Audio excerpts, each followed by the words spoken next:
Hello friends, knowledge versatile welcomes you. আজ আমরা আলোচনা করতে চলেছি ইচ এবং এভরির মধ্যে কোথায় পার্থক্য রয়েছে আর কিভাবে এদের ব্যবহার করতে হয়। সমস্ত ক্ষেত্রেই কিন্তু আমরা ইচ বা এভরি ব্যবহার করতে পারি না। এর ব্যবহারের নির্দিষ্ট ক্ষেত্র রয়েছে এবং সেগুলো জানা প্রয়োজন। আর এই দুটোর যে বাংলা অর্থ সেটা কিন্তু প্রতিটি আলাদা আলাদা ভাবে। তো আজকের আলোচনায় আমরা দেখছি use of each and every.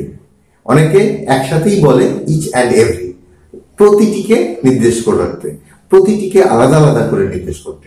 আর একটা জিনিস মনে রাখবে, এটা কিন্তু সিঙ্গুলার, অর্থাৎ যখনই দেখবে সাবজেক্টের জায়গাতে, কর্তার জায়গাতে ইচ রয়েছে বা এভরি রয়েছে, তখন অনেককে নির্দেশ করলেও সেটা কিন্তু সাবজেক্ট সিঙ্গুলার এবং এরপর যে ভার্বটা আসবে সেটা সিঙ্গুলার ভার্বই আসবে। তো মনে রাখবে ইচ এবং এভরি এগুলো অনেককে নির্দেশ করলেও আপাতত মনে হচ্ছে যে ধরো অনেক বালক রয়েছে, তুমি বললে যে every boy is present, every বয়, তারপর কিন্তু ইজ দিতে হবে, এভরি বয়েজ দিতে পারবে না। তো এক এক করে একটু একটু করে এর নিয়মগুলোকে দেখি। তো প্রথমে দিচ্ছি ইচ। এটা তোমার পার্টস অফ স্পিচের দিক থেকে যদি দেখতে চাই তো এটা প্রোনাউন হিসাবে ব্যবহার হয়। প্রোনাউন বলতে কাকে বোঝায়? নাউনের পরিবর্তে যা বসে তাকে আমরা প্রোনাউন বলি, এবং প্রোনাউন বাক্যের সাবজেক্ট হিসেবে বসতে পারে। তো ইচকে আমরা বাক্যের সাবজেক্ট হিসেবে বসাতে পারি এবং এটা নাউনের পরিবর্তেও ব্যবহার হতে পারে। অর্থাৎ ইচ আমাদের প্রোনাউন এন্ড অ্যাডজেক্টিভ। অ্যাডজেক্টিভ কাকে বলে? যেটা নাউন বা প্রোনাউনের গুণাগুণ প্রকাশ করে, অর্থাৎ নাউন বা প্রোনাউনের সাধারণত পূর্বে বসে তার সম্পর্কে কিছু বলে দেয়। তো ইচ কিন্তু অ্যাডজেক্টিভ হিসেবেও ব্যবহার হতে পারে। তো ইচের আমরা দুটো পার্টস অফ স্পিচ পেলাম, একটা হচ্ছে প্রোনাউন আর একটা হচ্ছে অ্যাডজেক্টিভ। আমরা কিন্তু এবার এক্সাম্পলের মাধ্যমে দেখব।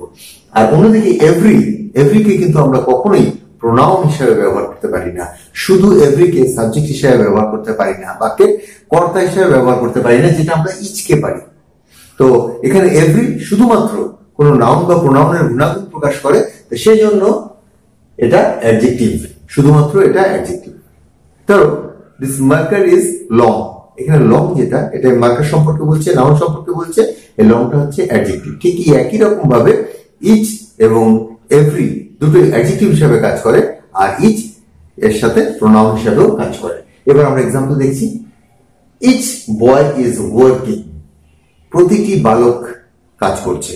ইতিমধ্যে বলে দিয়েছি ইচ থাকলেই প্রতিটি বালক, তার মানে বুঝতে পারছো অনেকগুলো বালক রয়েছে, প্রতিটি বালক কাজ করছে। Each boy is working. তো প্রতিটি বালক, একের বেশি বালক থাকা সত্ত্বেও কিন্তু তোমাকে বয়ের শেষে এস দিতে পারছো না, বয়েস দিতে পারছো না, এবং এখানে আর ইউজ করতে পারছো না। ইচ বয় ইজ ওয়ার্কিং, প্রতিটি বালক কাজ করছে। তো লক্ষ্য রাখবে যে ইচ হচ্ছে তোমার সিঙ্গুলার সাবজেক্টকে নির্দেশ করে।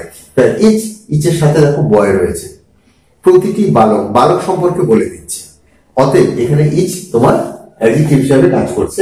এখানে লিখেছি দেখো ইচ, এখানে অ্যাডজেক্টিভ কোয়ালিফাইং বয়, অর্থাৎ এখানে বয় বালক এটা নাউন, এর গুণাগুণ যেহেতু প্রকাশ করছে, এই বালকের গুণাগুণ যেহেতু প্রকাশ করছে, অতএব ইচ হলো তোমার এখানে প্রোনাউন। ইচ তোমার প্রোনাউন আর ইচ তোমার সিঙ্গুলার, সেজন্য ইচ বয় প্রতিটি অনেকের মধ্যে প্রতিটি বালককে কিন্তু আলাদা আলাদা ভাবে সেপারেটলি এক একজনকে নির্দেশ করছে, সেজন্য এখানে ইজ এর ব্যবহার হচ্ছে। এবার চলে আসছি অ্যাডজেক্টিভ হিসেবে দেখলে, এবার আসছি ইচ অফ দ্য বয়েজ।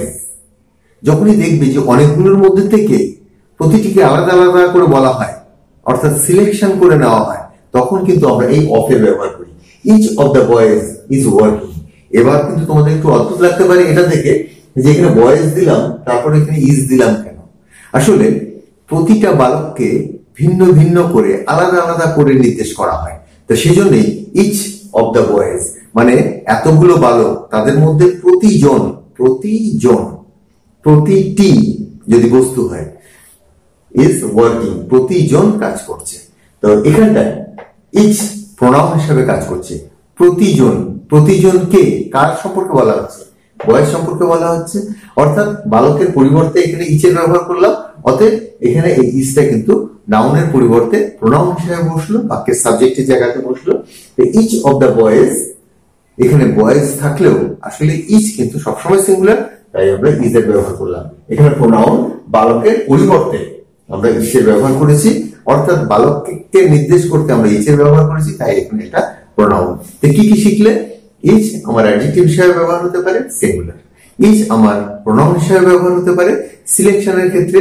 এরপর তোমার প্লুরাল অবশ্যই থাকবে, যখন সিলেকশন নির্দেশ করবে, অনেকের মধ্যে নির্দেশ করবে, তখন তোমার সাবজেক্ট নাউন প্লুরালই থাকবে, কিন্তু তোমার ভার্ব যেটা সেটা সিঙ্গুলার হবে, কারণ এটা ইচকে টেনে নিচ্ছে।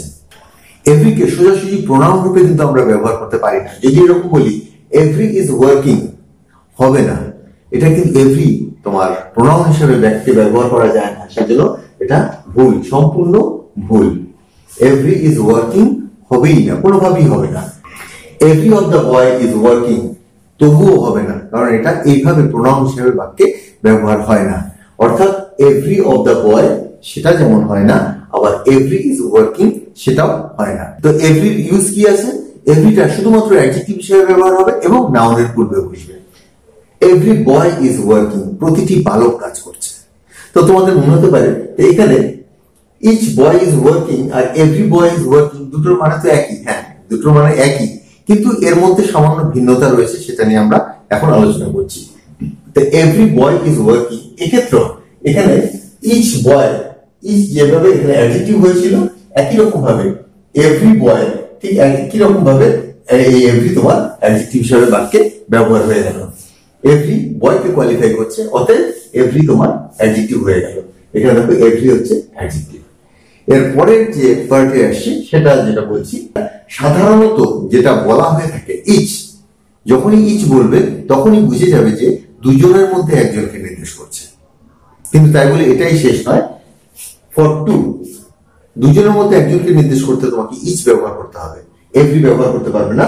Or more than two separately, আর নয়তো দুজনের থেকে বেশির ক্ষেত্রেও এর ব্যবহার করা যায়, আর সব ক্ষেত্রেই কিন্তু সেপারেটলি, অর্থাৎ এক এক করে। তো তোমরা যেটা এখানে শিখলে সেটা হচ্ছে ইচ সাধারণত ইন্ডিভিজুয়ালকে নির্দেশ করে। ইন্ডিভিজুয়াল বলতে যে কোনো কাউকে নির্দেশ করতে পারে। মনে করো দুইজন ছাত্র আসছে, তাদের মধ্যে থেকে দুজনই ছাত্র। Each of the boys is student, অর্থাৎ দুজন থাকলে ইচের ব্যবহার করতে হবে। যদি দুইয়ের বেশি থাকে সেক্ষেত্রে কিন্তু তোমার এভরির ব্যবহার করতে হবে। যদি দুজন থাকে সেক্ষেত্রে তোমার ইচের ব্যবহার করতে হবে, সেখানে এভরির ব্যবহার কখনোই করতে পারবে না। তো ইচ থাকলে তোমরা টু এর ব্যবহার করতে পারো, মোর দ্যান টু থাকলেও কিন্তু ইচের ব্যবহার দেখা যায়, কোনো অসুবিধা নেই। আর এভরি সাধারণত গ্রুপের ক্ষেত্রে ব্যবহার হয়, কিন্তু এটা অলওয়েজ মোর দ্যান টু। যদি বলো এভরি বয় ইজ প্লেইং, তার মানে বুঝে যাবে যে এখানে দুইয়ের অধিক বালক রয়েছে, প্রতিটা বালক খেলছে।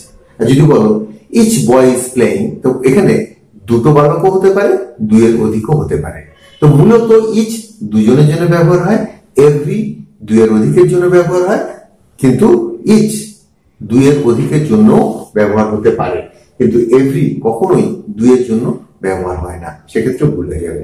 তো আজকে তোমরা দেখলে যে ইচ এবং এভরি এর যে মূল পার্থক্য কোথায়, আর এগুলো কিন্তু সিঙ্গুলার, এগুলোর পরে যে ভার্বগুলো থাকে তো সেগুলো সবসময় তোমরা খেয়াল করে দেখবে যে ইজ দিয়ে আমি বোঝাতে চেয়েছি যে এগুলো সবসময় সিঙ্গুলার, অর্থাৎ সিঙ্গুলার ভার্বকে নেয়, সেটা যে ফরম্যাটেই হোক না কেন সিঙ্গুলার ভার্বকে নেয়। তো আজকের আলোচনা এখানে শেষ করছি, পরবর্তী আলোচনা আবার যোগ দেবো। Till then, by.